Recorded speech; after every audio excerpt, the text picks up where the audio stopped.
Bible कहती है कि जब बहुत से लोग, तकरीबन 20,000 के करीब उनकी गिनती थी, 5,000 के करीब जेंट्स थे उनमें, जब यीशु मसीह के पीछे थे और 3 दिन से वो वचन सुन रहे थे, उन्होंने कुछ नहीं खाया, तो परमेश्वर ने कहा इनके लिए रोटी का इंतजाम करो। उनके पास थोड़ी सी रोटी और कुछ मछलियां थी और उन्होंने परमेश्वर के हाथों में दी और परमेश्वर ने उन्हें तोड़ा और कुछ ही उन 5 रोटियों को परमेश्वर ने उन हजारों लोगों को खिला दिया। कई बार परमेश्वर आपको तोड़ता है आपको बढ़ाने के लिए। तो जब परमेश्वर आपको ब्रेक करता है, आपको तोड़ता है, तो आपको फिक्र नहीं करनी है, क्योंकि परमेश्वर आपको सुरक्षित रख रहा है, वो आपको सेफ कर रहा है, वो आपको बढ़ाने की तैयारी कर रहा है। क्योंकि जो रोटी टूटी नहीं है वो बढ़ी नहीं है। अगर आप परमेश्वर के हाथों में हैं तो ठहरे रहें, बने रहें और खड़े रहें, क्योंकि परमेश्वर एक बड़ी तैयारी आपकी लाइफ से कर रहा है। 2004 में 5 में जब मैं प्रभु में आया और स्ट्रगल में था और लॉट्स ऑफ स्ट्रगल बढ़ गए थे मसीह में आने के बाद, तो परमेश्वर ने कहा था मैं तुझे तोड़ रहा हूं, लेकिन मैं तुझे बढ़ाऊंगा भी और मैं तुझे बांटूंगा भी। आज जो वचन आप मेरे मुंह से सुन रहे हो, ये उसी गवाही का कारण है जो परमेश्वर ने मुझे दी है। तो थैंक्स करें जब वो आपको तोड़ता है, क्योंकि उसी समय फिर वो आपको बढ़ाता भी है, क्योंकि उसने आपको सिर्फ ब्लेस करने के लिए नहीं बल्कि ब्लेसिंग का एक चैनल होने के लिए चुना है। मेरा बिलीव है आज जब आप इन वर्ड्स को सुनेंगे, आपकी लाइफ कभी भी सेम नहीं रहेगी। आज हम सुनेंगे लूका की पुस्तक, उसका 4 बाब, उसकी 16 आयत। प्रभु यीशु मसीह जब नासरत में आए, जहां वो पाले पोसे गए थे, तो अपनी रीति के अनुसार सबत के दिन परमेश्वर के आराधनालय में उन्होंने बाइबल को, वचन को पढ़ने के लिए वो खड़े हुए।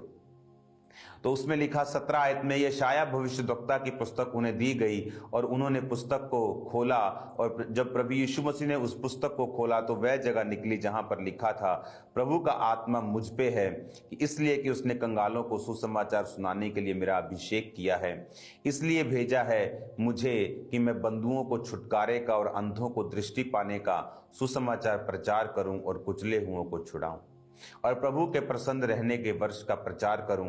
तब उसने पुस्तक बंद करके सेवक के हाथ में दे दी और बैठ गया, और आराधनालय के सब लोगों की आंखें उस पर लगी थी। तब प्रभु यीशु मसीह ने उनसे कहा, आज ये लेख तुम्हारे सामने पूरा हुआ है। लेकिन ये लेख लिखा कब गया था? प्रभु यीशु मसीह के जन्म से 700 साल पहले ये लेख लिखा गया था। और जब प्रभु यीशु मसीह के जन्म से 700 साल पहले लेख लिखा गया, लेकिन बाइबल कहती जब प्रभु यीशु मसीह के हाथों में वो वचन आया, तो परमेश्वर ने कहा आज ये लेख तुम्हारे सामने पूरा हुआ है। ये एक रेमा वचन था, और परमेश्वर के वचन की जो सेवकाई थी, परमेश्वर की आत्मा की जो सेवकाई थी, उसकी शुरुआत कहां से हुई? एक वचन से। चाहे वो परमेश्वर का एक लौता बेटा था, इसी काम के लिए दुनिया में आया था, लेकिन आपको आत्मिक अगर रूल्स मालूम नहीं हैं, आप जितनी मर्जी परमेश्वर के खासम खास हों, आप बड़े किसी पास्टर बिशप के बेटे हों, आपका स्ट्रगल कोई रोक नहीं सकता अगर आप वचन से आपको ये मालूम नहीं कि कब क्या करना है। जीसस क्राइस्ट ने जब वो वचन पढ़ा तो परमेश्वर ने कहा आज ये लेख तुम्हारे सामने पूरा हुआ है। वो कह रहे हैं हाँ, ये तो 700 साल पहले की तू वचन पढ़ रहा है, भविष्यद्वक्ता की पुस्तक पढ़ रहा है। तब नया नियम तो होता नहीं था, क्योंकि अभी मत्ती, मरकुस, लूका, यूहन्ना जो आप पढ़ते हो अभी तो लिखा जाना था। अभी तो जीसस क्राइस्ट ने अपनी सेवकाई को शुरू भी नहीं किया था। तो शुरू कैसे हुई? परमेश्वर ने उस वचन को अंगीकार किया, उस वचन को जो 700 साल से लिखा तो गया था लेकिन पूरा नहीं हुआ था। आज एक विश्वासी ये समझता है कि प्रभु यीशु मसीह ने अगर कोड़े खाए हैं तो वो चंगा हो जाएगा, पर क्या कहां लिखा है ये? अगर उस विश्वासी को कोई पूछे कहां लिखा है कि यीशु के कोड़े खाने से तुम चंगे हो चुके हो? क्या तुमने कभी बाइबल पढ़ के वचन को पर्सनलाइज किया है? क्या कभी वचन को अपना बनाया है? सारा लिखा हुआ वचन इंसानों के लिए है, लेकिन वो सबकी लाइफ में पूरा नहीं होता जब तक आप उस वचन को व्यक्तिगत रूप में अपना नहीं बनाते। मैं आपको समझाने की पूरी कोशिश करूंगा। जैसे जीसस क्राइस्ट ने जब ये वचन पढ़ा तो परमेश्वर ने कहा आज ये लेख पूरा हुआ है। क्या लेख? कि प्रभु का आत्मा मुझ पे है और उसने कंगालों को सुसमाचार सुनाने के लिए मेरा अभिषेक किया। और परमेश्वर की सेवकाई उस दिन से शुरू होती है। लंगड़े चलने शुरू होते हैं और अंधे देखने शुरू होते हैं और मुर्दों में जान आने लगती है। परमेश्वर के सामर्थी काम प्रकट होने लगते हैं। बाइबल कहती बहरे सुनने लगते, अंधे देखने लगते, चारों ओर हाहाकार मच जाती, लोग हजारों लाखों की गिनती में परमेश्वर के पास आना शुरू हो जाते हैं। कहां से शुरुआत हुई? एक वचन से। जब मेरी लाइफ में मुश्किलें थी, प्रॉब्लम्स थी, वचन ने ही मेरी लाइफ की शुरुआत की थी। क्योंकि मैं मसीह में तो था लेकिन मेहनत नहीं करता था, लेकिन आस पूरी प्रभु से रखता था कि परमेश्वर मुझे हील करे, ऐसी मेरी लाइफ होनी चाहिए। तो एक दिन पवित्र आत्मा, जब मैं बाइबल को पढ़ रहा था, क्योंकि मुझे बाइबल पढ़नी जरूरी होती थी अपने मेंटली अपसेट के अटैक से फ्री होने के लिए, तो वचन में आया, परमेश्वर ने कहा पहला कुरिन्थियों 15 उसकी 58 आयत में जब हम पढ़ते हैं, हियाव बांधो और दृढ़ रहो क्योंकि तुम्हारा परिश्रम जो है मसीह में वो व्यर्थ नहीं है। ये वचन किसके लिए था? ये वचन उस समय ये एक लोगोस वचन नहीं था। लोगोस वचन बोलते हैं, ये सारा वचन जो लिखा हुआ है इसे लोगोस बोलते हैं। रेमा वचन बोलते हैं जब एक वचन आपके लिए आपको चुभ जाता है, आपको लगता है कि नहीं ये वचन आज खास परमेश्वर का आत्मा वचन से मुझसे बात कर रहा है। उसमें लिखा, हे मेरे प्रिय भाइयों, दृढ़ रहो, अटल रहो, प्रभु के कार्य में सर्वदा बढ़ते जाओ क्योंकि तुम जानते हो कि प्रभु में तुम्हारा परिश्रम व्यर्थ नहीं है। जब ये वचन मैंने पढ़ा तो पवित्र आत्मा ने मुझसे बात की कि अगर तू जानता है कि प्रभु में किया गया परिश्रम व्यर्थ नहीं होता। तो ये बात मेरे अंदर चुभ गई। मैंने कहा मैंने बहुत से काम किए हैं, बहुत सी मैं जगहों पे गया हूं अपनी हीलिंग के लिए, लेकिन मेरा कभी भी परिश्रम, ऐसा नहीं किसी ने कहा कि तेरा परिश्रम व्यर्थ नहीं जाएगा। सब बोलते थे बस ये करो, लेकिन तुम चिंता मत करो रिजल्ट की। लेकिन ये कौन सा परमेश्वर है जो ये कह रहा है कि तेरी मेहनत को मैं व्यर्थ नहीं जाने दूंगा? तो ये बात मेरे अंदर इतनी, मुझे उस दिन मालूम था कि ये वचन लोगोस नहीं पढ़ रहा हूं, ये वचन रेमा बन गया है। रेमा वचन तब बनता है, यीशु मसीह की सेवकाई शुरू हुई रेमा वचन से। मेरी सेवकाई का टर्निंग पॉइंट कहां से शुरू हुआ? रेमा वचन से। रेमा वचन कैसे बनता है? एक लोगोस रेमा कैसे बन सकता है? मान लो आप बाइबल में लिखा उसके कोड़े खाने से मैं चंगा हो चुका हूं, लेकिन जब तक आप उस वचन को पर्सनलाइज नहीं करते हैं, आप पढ़ते नहीं हैं। पढ़ने का मतलब, कई लोग पढ़ते हैं कि अच्छा वो वहां लिखा है, मैं बाइबल को उठाता हूं पढ़ता हूं, एक टोटके की तरह आप पढ़ते हैं कि यीशु के कोड़े खाने से मैं चंगा, प्रभु जी मैं तेरे कोड़े खाने से। ऐसा वचन काम नहीं करता। वचन को रेमा बनाने के लिए आपका परमेश्वर के साथ संबंध होना जरूरी है। रोज जब आप परमेश्वर के साथ संबंध को बनाएंगे, टाइम स्पेंड करेंगे, प्रार्थना करेंगे, रोज बाइबल पढ़ेंगे, आपको रोज रेमा वचन नहीं मिलेगा। प्रभु दे सकता है, प्रभु मुझे देता है रोज, लेकिन वो एक अलग लेवल है। आप एक अलग लेवल पे चले जाते हैं, आप लंबा समय प्रभु के साथ बिता लेते हैं, वो एक अलग चीज है। लेकिन जब आप शुरुआत में होते हैं, वो रोज आपको रेमा वचन नहीं देता, पर वचन रोज आपसे बात करता है। बोलते हो अच्छा ये करना है, माता पिता की इज्जत करनी है, अच्छा मुझे झूठ नहीं बोलना, विचार नहीं करना, वो प्रभु बात करता है। लेकिन कई बार एक वचन आपके लिए रेमा बन जाता है, वो जीवित हो जाता है कि उसके कोड़े खाने से मैं चंगा हो जाऊंगा। आपको ऐसा लगेगा कि ये आज प्रभु ने मुझसे खास बात की है। माहौल आपका स्पिरिट में चेंज हो जाएगा, आपके अंदर कुछ लाइट सी आपके जगेगी। अब वचन को पढ़ेंगे कि ये वचन आज प्रभु ने मुझसे बात की, फिर उस वचन को आप अंगीकार करेंगे, उस वचन के अनुसार आप चलेंगे। लेकिन ये सारी घटनाएं तब होती हैं जब जीसस क्राइस्ट की लाइफ में हुई। मैंने अपनी लाइफ में इसको देखा है। ये तब होता है जब आप ऑलरेडी परमेश्वर के साथ अपने संबंधों को कायम कर चुके होते हैं। लूका की पुस्तक 4 उसकी 17 से लेके 21 आयत को जब आप पढ़ते हैं, 22 में लिखा है, तब सबने उसे सराहा क्योंकि जो अनुग्रह की बातें उसके मुंह से निकलती थी। वो हैरान हुए और बोले क्या ये यूसुफ का पुत्र नहीं है? हैरान हुए लोग। क्यों? क्योंकि जब आप प्रभु के साथ एक समय बिताते हैं, आप रोज प्रार्थना करते हैं, बाइबल पढ़ते हैं, आप हफ्ते में 1-2 फास्टिंग करते हैं, आप चर्च में मिस नहीं करते, आपके ऊपर परमेश्वर का अनुग्रह आ जाता है, ग्रेस आ जाती है, एक प्रोटेक्शन आपको फील नहीं होता। जिस तरह से जब आप नहाते हैं, पहला ठंडा पानी का मग डालते हैं, अगर आप ठंडे पानी से नहाते हैं तो दूसरा तीसरा फील नहीं होता। आत्मा में भी कई बार आपको फील नहीं होता।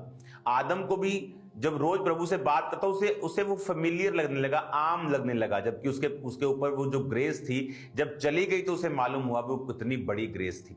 तो जब आप आत्मा में चलते हैं आपको थोड़ा फील होता है, उसके बाद आपको फील नहीं होता कि प्रभु मेरे साथ है या मैं ग्रेस के नीचे हूं। पर वो ग्रेस आपकी लाइफ में बढ़ती जाती है जब आप परमेश्वर के साथ समय बिताते जाते हैं, और फिर जो रिजल्ट्स आपकी लाइफ में आते हैं, फिर जो आपकी लाइफ में जो फाइनेंशियली हो, फिजिकली हो, आपके परिवार के हो, सराउंडिंग में हो, फिर जो रिजल्ट्स आते हैं उनसे आपको अंदाजा होता है कि हाँ, परमेश्वर का अनुग्रह जो है वो मेरे साथ है, क्योंकि मेरी लाइफ उस तरह से नहीं चल रही जिस तरह आम लोगों की चल रही है। कोविड आया लेकिन मेरी उस तरह से नहीं चली जिस तरह आम लोगों की चली।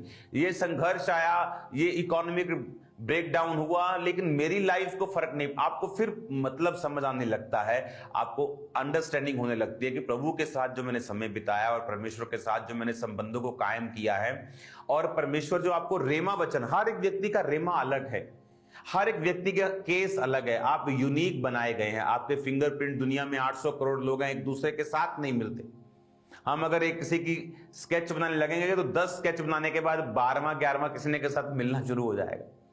लेकिन देखो, आप परमेश्वर की महिमा की 800 करोड़ लोग बनाए और एक का भी फिंगरप्रिंट मैच नहीं करता दूसरे से। खुदा ने आपको यूनिक बनाया है, किसी का डीएनए मैच नहीं करता, उसने हमें अलग बनाया है। हालेलुया। सिर्फ परिवार में आपका डीएनए मैच करता, लेकिन फिंगरप्रिंट किसी के साथ आपका मैच नहीं करता। क्यों? क्योंकि परमेश्वर ने आपको दिखाया कि आप अलग हैं, आपकी आइडेंटिटी अलग है। आपको परमेश्वर के साथ नाता रखना पड़ेगा, संबंध स्थापित करने पड़ेंगे, और वचन जब आप पढ़ेंगे आपको मालूम होगा ये वचन आज मेरे लिए है। वचन आपके अंदर जागृत हो जाएगा, जीवित हो जाएगा, और आप महसूस करेंगे कि परमेश्वर ने मुझसे बात की है। आपकी लाइफ का कोई उत्तर आपको नहीं मिल रहा, आपकी लाइफ का कोई ऐसा सवाल है जिसका आपके पास कोई भी जवाब नहीं है, लेकिन जब तक आप वचन में नहीं जाएंगे आपको वो जवाब नहीं मिलेगा। जब आप वर्ड में जाएंगे, जब आप वचन में जाएंगे, परमेश्वर आपको उत्तर देगा। आप वचन में जाएंगे, वो आपसे बात करेगा, वो आपको उत्तर देगा। वचन रेमा बन के आपके सामने आ जाएगा, आपकी लाइफ चेंज हो जाएगी। लेकिन अगर आपने अभी तक बाइबल को अपना जीवन समर्पित नहीं किया है, आप परमेश्वर के साथ संबंधों को कायम नहीं रखते, क्योंकि बाइबल एक टोटके की पुस्तक नहीं है जिसे मैं बोलूंगा कि ये वाला वचन आप 370 बार पढ़ लेना तो आपका उद्धार हो जाएगा। ऐसा नहीं है। परमेश्वर के साथ साफ और पाक होकर उसके सामने जाना, उसके लहू से अपने आप को धो के माफी के साथ माफ करते हुए उसके सामने जाना, उसके बाद रोज परमेश्वर के साथ समय को व्यतीत करना, वचन जो आप जिसको जानते हैं उसको मानना, लिखे हुए वचन से प्यार करना, आप फिर देखना बाइबल आपको सक्सेसफुल आदमी बना देगी। आप इसको पढ़ेंगे, ये आपके अंदर जाएगी, ये आपकी रगों में चली जाएगी, ये आपकी स्पिरिट में बैठ जाएगी। ये वचन आपको एक्सट्रीमली सक्सेसफुल बना देंगे। आज मुझे एक बात मालूम है कि मैं जिस भी काम में जाऊंगा मैं सफल होऊंगा, लेकिन मैं सब काम नहीं करता हूं क्योंकि मेरे पास समय नहीं। मैंने अपना संपूर्ण समय सेवकाई को दिया हुआ है। अगर मैं बिजनेस करना चाहूं किसी भी एरिया में, वो रियल एस्टेट हो, वो कोई भी हो, मैं कर सकता हूं, कमा सकता हूं, मिलियन, ट्रिलियन, बिलियन, जितना चाहूं। लेकिन क्योंकि आप जब बाइबल को पढ़ लेते हैं, आपको पूरा स्ट्रक्चर जब समझ आता है, आप पूरी तरह से प्रभु को तो 1000 साल में नहीं समझ सकते, लेकिन जितना आप अपने आप को 100% आप प्रभु के लिए देते तो आप समझ जाते हैं कि आप खुद एक सक्सेस हैं। आप जिस काम में जाएंगे परमेश्वर आपको सक्सेसफुल करेगा। आप जब वचन को समझ जाते हो, प्रभु के साथ अपना नाता बना लेते हो। आज मैं फुल टाइम सेवकाई में हूं, तो ये मेरी खुद की मर्जी है कि मैं अपना सारा समय सेवकाई को ही देता हूं, और छोटा सा समय अपनी बुक्स को देता हूं जहां से मेरे खर्चे चलते हैं।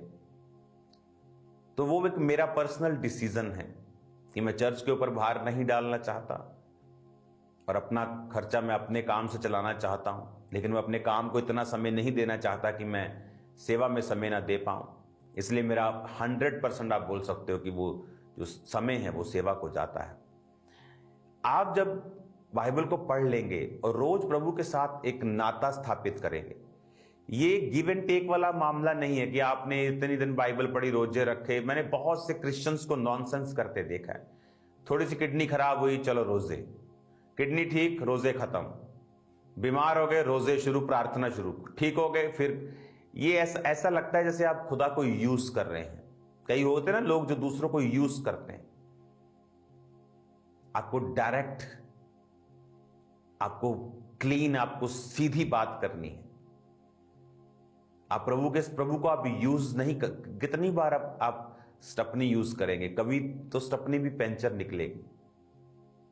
हर बार इमरजेंसी में आप रोजे नहीं रख सकते। इमरजेंसी प्रार्थनाएं सब हर टाइम काम नहीं करेंगी, किसी टाइम वो काम कर जाएंगी, प्रभु आप पे दया कर देगा।